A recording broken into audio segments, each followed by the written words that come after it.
بسم الله الرحمن الرحيم الحمد لله رب العالمين وصلى الله وسلم على سيدنا محمد وعلى آله وصحبه وسلم تسليما كثيرا ولا حول ولا قوة إلا بالله العلي العظيم. اللهم علمنا ما ينفعنا وانفعنا بما علمتنا وزدنا علما.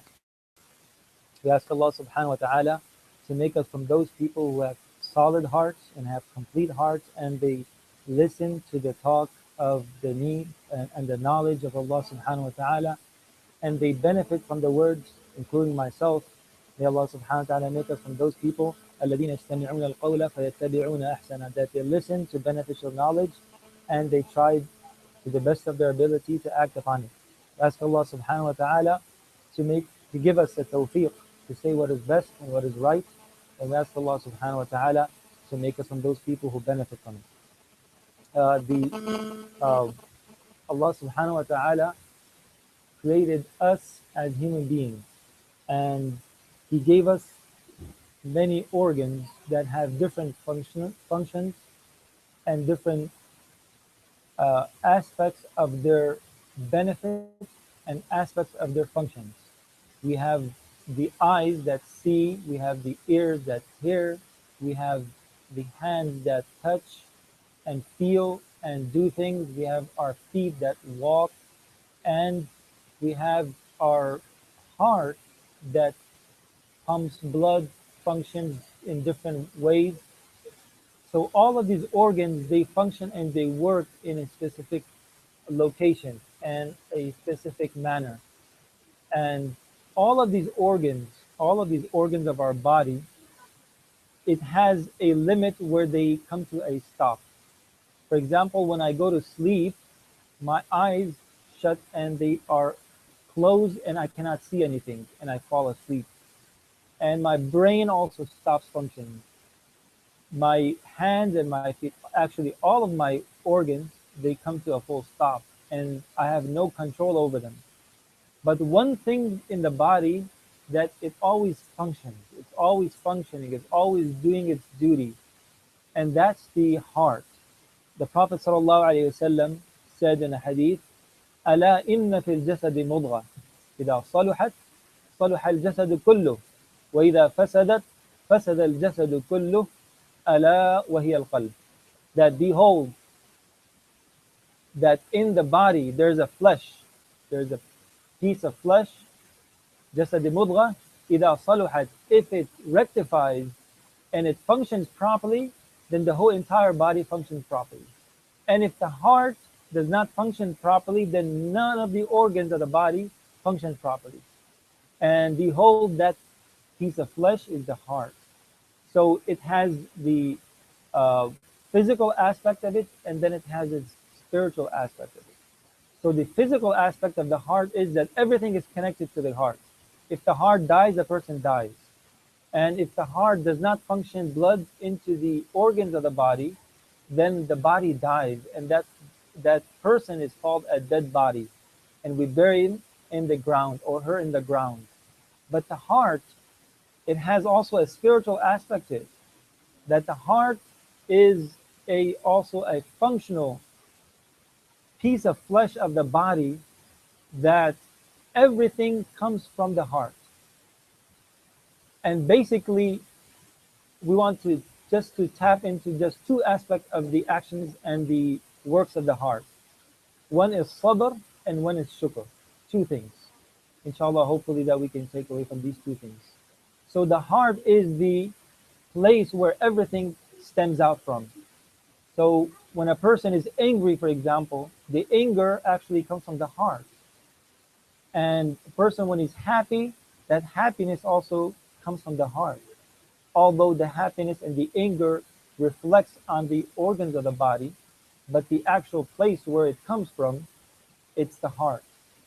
And sadness and all the different works of the heart, they all stem out from the heart.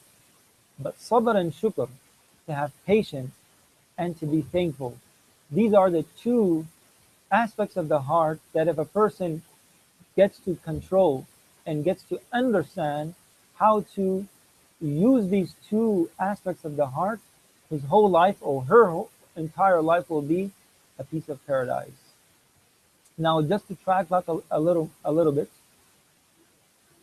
the human being, the heart, has two aspects of it: a good side and a bad side, a good side and an evil side. That's what Allah says about the heart, which is also referred as a nafs. وَنَفْسٍ وَمَا سَوَّاهَا فَأَلْهَمَهَا فُجُورَهَا وَتَقْوَاهَا. Allah has inspired the heart and the nafs by either choosing what is right or something that is wrong. And all the things, they stem out from the heart, from anger. And anger is something that uh, it leads the person to having envy towards another sister or another brother, and it also leads to having start to backbite someone, uh, or a sister. So all these negative aspects of the heart, it all stems out from this anger. And anger, it is not something that Allah subhanahu wa ta'ala placed in the heart of a person that is evil at all times. So anger, uh, and sometimes losing control, and feeling, uh, a person who's feeling low esteem.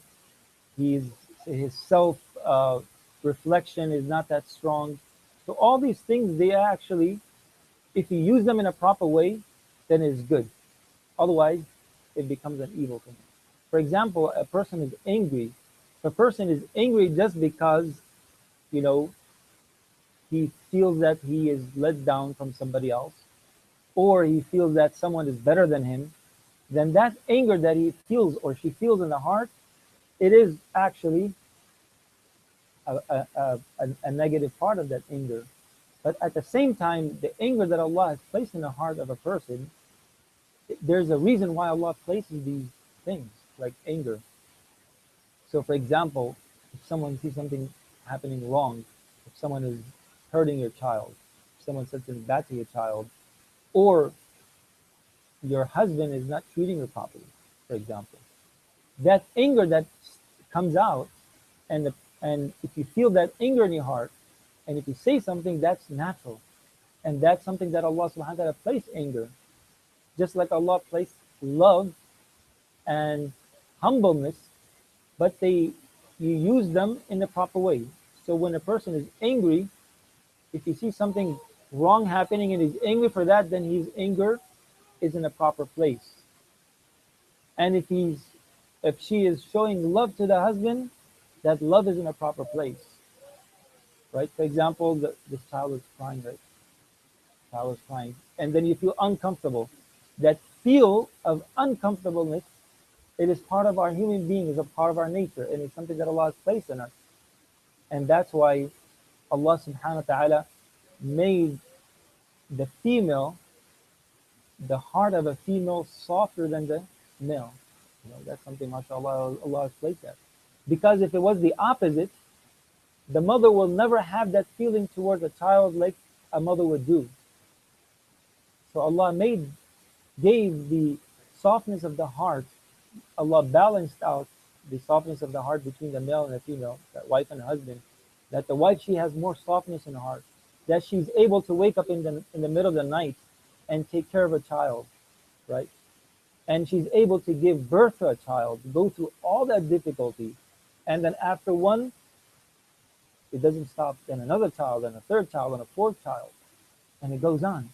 So this is something that Allah has placed in a woman, and where in many ayats of the Quran that Allah talks about, you know, how to treat women in certain ways.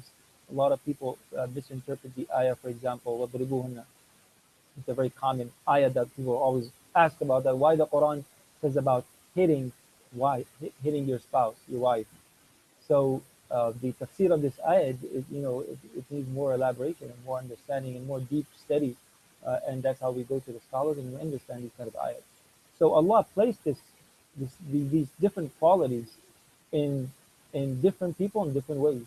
So I was talking about the anger. The anger of a person, it is something that is good, but you have to use it in a proper way. So you use it in a proper way. For example, love also. You use it. If you use it in a proper way, then it's good. And if you don't use it in a proper way, then it's evil. So all the things, all the actions of the heart, they stem out. and they conclude to two things: sabr and shukr. So sabr is what? Sabr, it has three aspects of it.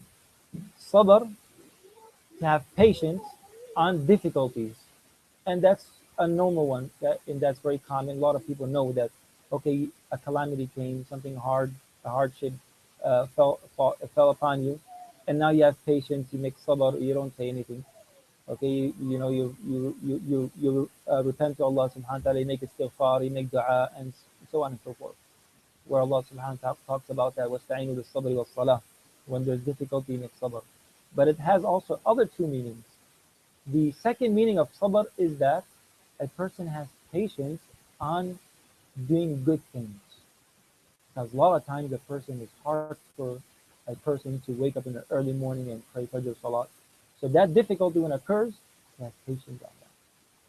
And the third level of sabr is that when there's something that it is prohibited to do and you're not supposed to do it, so you stay away from that action. And then your nafs, your ego wants you to do that. So that's why you have sabr. That I will not go to that. And the other aspect is shukr. Shukr of Allah subhanahu wa ta'ala. To be thankful to Allah subhanahu wa ta'ala at all times. In any condition that Allah has placed you in, whether you're going through difficulties, whether you're going through hardships, or you are in comfort and there's no hardships, in both ways is a test from Allah subhanahu wa ta'ala. That Allah tests someone through difficulties, and He wants to see that this person is he thankful for the other good things that He has given, and is he thankful for the situation that Allah has kept him. And for the other person, the shukr for him is that Allah gives him things and He wants him to be thankful.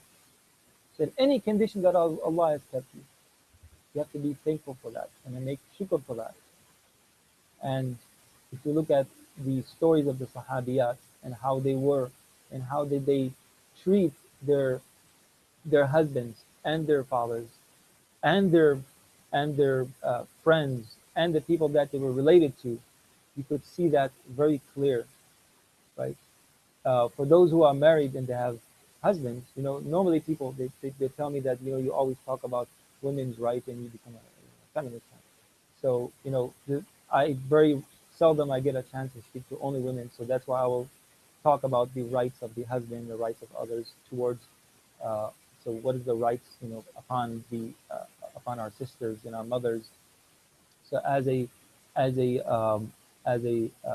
wife, your life as a being a wife and a mother, later on, and if you are a mother, your situation that Allah has put you in, being a person of caring for the husband, caring for the house, and caring for the children.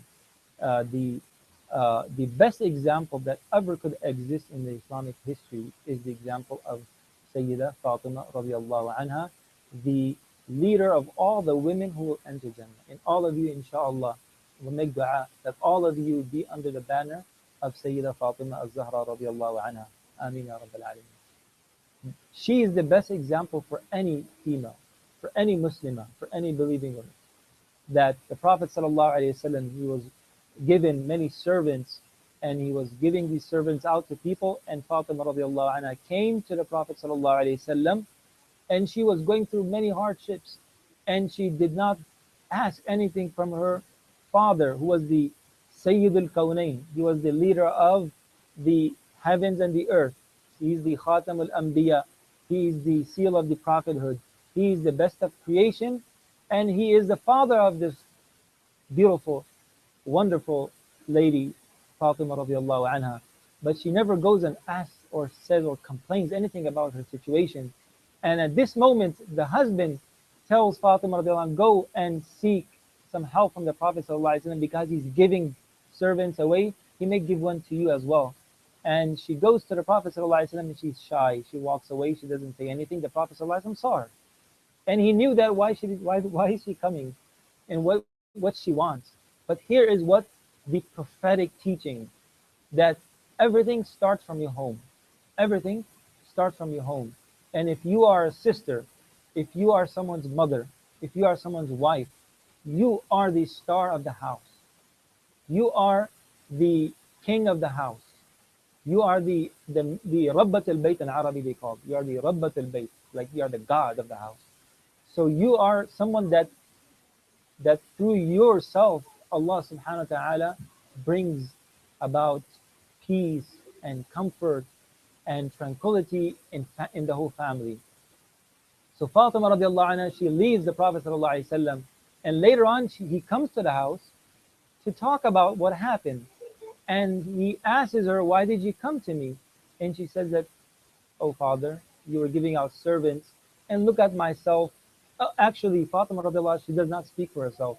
Ali was a brave person. He spoke, and he said that, you know our situation. She has to always grind the wheat, make the bread, and bring water, do all the housework. And I always do the outside work. I go outside, I gather things, I bring food to the table. And the Prophet ﷺ tells her, his own daughter, that shouldn't I tell you something better than that? Better than servants. And the Prophet ﷺ then gave her the tasbihat to Fatimiyya. What a legacy that we have. That every single female, every single sister, mother, daughter who says these tasbihat to Fatimiyya is all going into the account of Sayyidah Fatima radiallahu anha. That all of us, we say Subhanallah, Alhamdulillah, Allahu Akbar. He told her, say these 3 words 33, 33, 34 times before you go to sleep is better than a servant. That was the teaching. That was the household of the Prophet sallallahu alaihi wasallam, right? There's a narration that it was said to one of the Sahabiya, one of the companions of the Prophet sallallahu alaihi wasallam, that she was told, and she was complaining about her situation. The Prophet ﷺ said that, "Kuni lahu ardan yakunu laka sama'an." That be a earth to your husband, and your husband will be a sky for you. So, like the sky is merciful and showers rain on the ground, but the ground has to be there to fertilize. So, when the wife, in particular, submits to the husband, and the husband becomes a real husband that he takes care. And that's why I'm always referring to women, because this topic and this session, it is for women. So when the wife becomes the earth to the husband becomes the sky, right? Someone said, what about for sisters who cannot travel, cannot go here and there, go to lectures, go to scholars, and meet with them and learn from them. So what is the way for them to reach Allah subhanahu wa ta'ala? What is their path that leads them to Allah? What is their tazkiyah, which is the topic of today, the tazkiyah, tasawwuf, rectifying someone's heart, trying to establish the sabr and shukr in the heart. So the scholar said that there is the Shaykh of bay'at, right? I hope that some of you are familiar with this word, bay'at, that you take a covenant with the Shaykh and you adhere to whatever he instructs you, and you follow his orders, and you take your path to Allah subhanahu wa ta'ala through the person. So there's a bay'at Shaykh. And then you have your Shaykh of the bayt. So bayt and bay'at. So it says if you just be humble and listen to your husband, that's your Shaykh for you. So doing your housework, doing your homework, washing the dishes, doing the laundry, cooking food for the family, that's your way to Allah subhanahu wa ta'ala. And there's a hadith that a person can get closer to Allah subhanahu wa ta'ala even more than the person who is fasting all day and doing ibadah all night. That because of his husn al-khuluq, of his good character, taking care of people, feeding her family, that person gets closer to Allah than the person who's making ibadah throughout the day and throughout the night. And this is something that we have to know. The tarbiyah that the Prophet ﷺ gave to Fatima radiallahu anha is an example for us, that how a mother, is very interesting that we have the word in Arabic for mother, and then we have from the same root letter imam, leader, the imam of the masjid, the imam of so and so, imam so and so. So imams, like, people put that title on mine, as well. So people like us, we struggle to become an imam. We have to go through a long course to become an imam. But for our mothers, Allah has made you imam from the day one that you became a mother. From day one that you became a mother. You are you are mother. You are a mother, and you are a leader that through your children, Allah subhanahu wa ta'ala will bring opening to this deen in this country and through generations. And there was a scholar that someone asked him that, how did you become a so great scholar? He said that my mother will always be in a state of wudu and will always nurse me as an infant. She will never nurse me without wudu.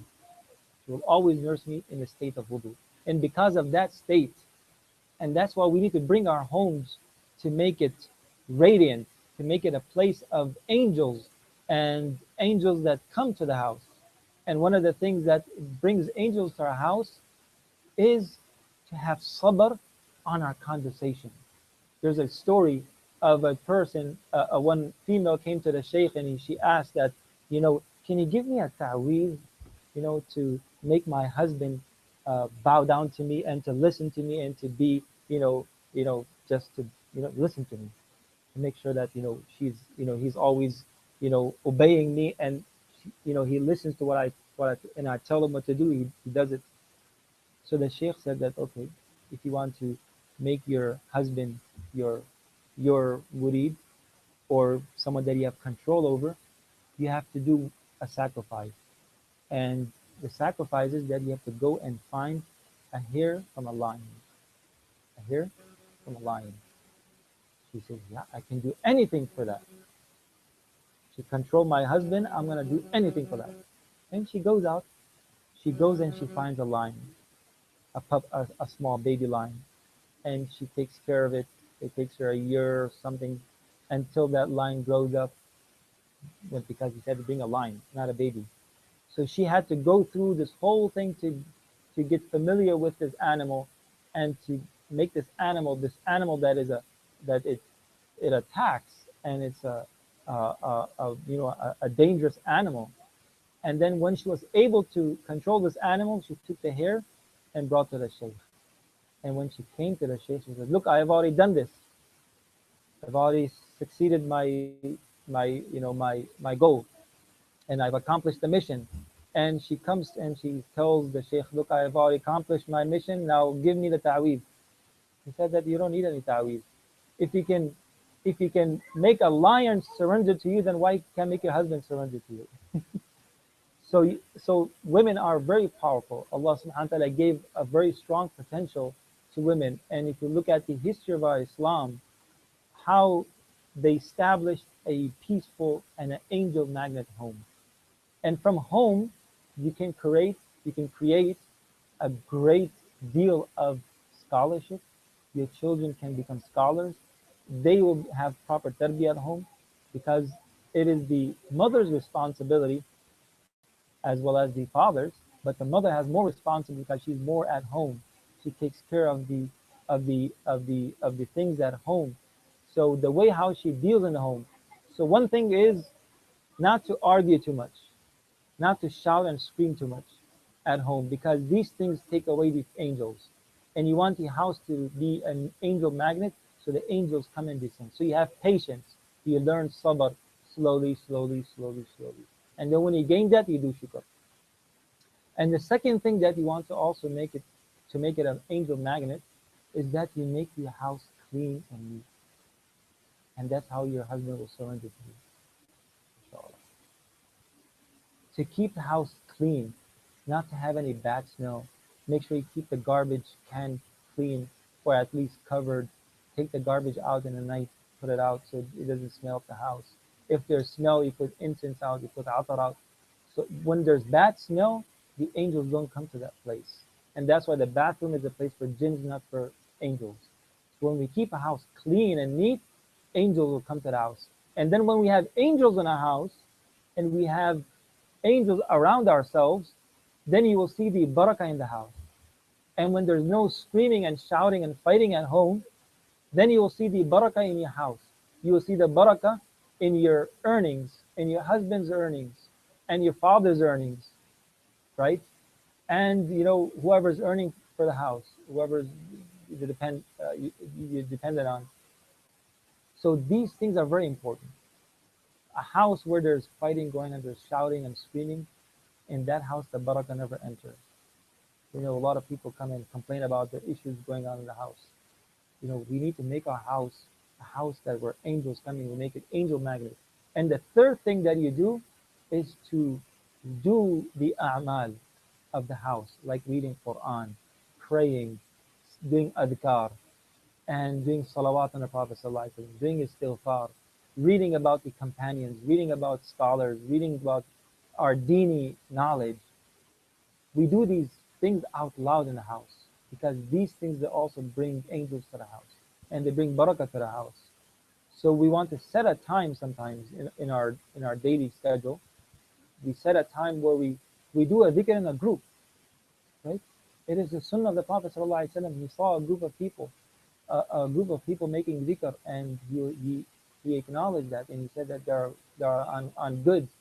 So we establish a gathering of dhikr once a day, or at least once in a week, that we do these things out loud.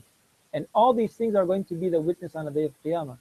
Whenever we say things, whenever we say Quran, whenever we do dhikr out loud, whoever listens and the things that they listen, they will bear witness on the day of Qiyamah that I heard this so and so reading this ayah and doing these good deeds. So we want our homes to be a witness on the day of Qiyamah. So if we try to practice these three things, you do sabr when it's difficult, and then if it happens, you make shukr to Allah subhanahu wa ta'ala. And you be thankful to Him that whatever Allah has given you. People complain that I don't have this, I don't have that, I'm going through these difficulties. Yeah, people go through difficulties. Allah has created this human being in difficulties. لَقَدْ خَلَقْنَا الْإِنسَانَ فِي كَبَدٍ. That we have created this human being in difficulties, not on top of difficult or on the side. We are always in difficult. This is a difficult world that we live in. We have challenges outside of the house and as well as inside the homes. So we ask Allah subhanahu wa ta'ala to make our homes angel magnets. We ask Allah subhanahu wa ta'ala to make our children the coolness of our eyes and the coolness of the eyes of our parents and the coolness of eyes of all the saints and the scholars and the Sahaba and the coolness of the eyes of the Prophet sallallahu alaihi wasallam, that we meet him and we meet Fatima al-Zahra on the day of Qiyamah, and they make shafa'ah for us and we enter Jannah with them, inshallah. We ask Allah subhanahu wa ta'ala for tawfiq. Inshallah, we can entertain maybe 5 more minutes for if anybody has a question. Inshallah, I can entertain that question if you have any.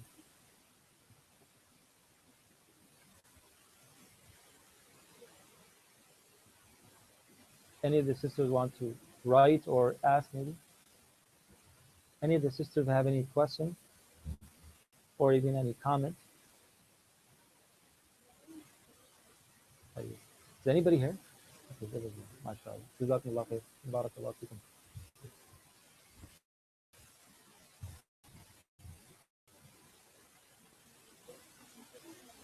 Okay, you are going to ask.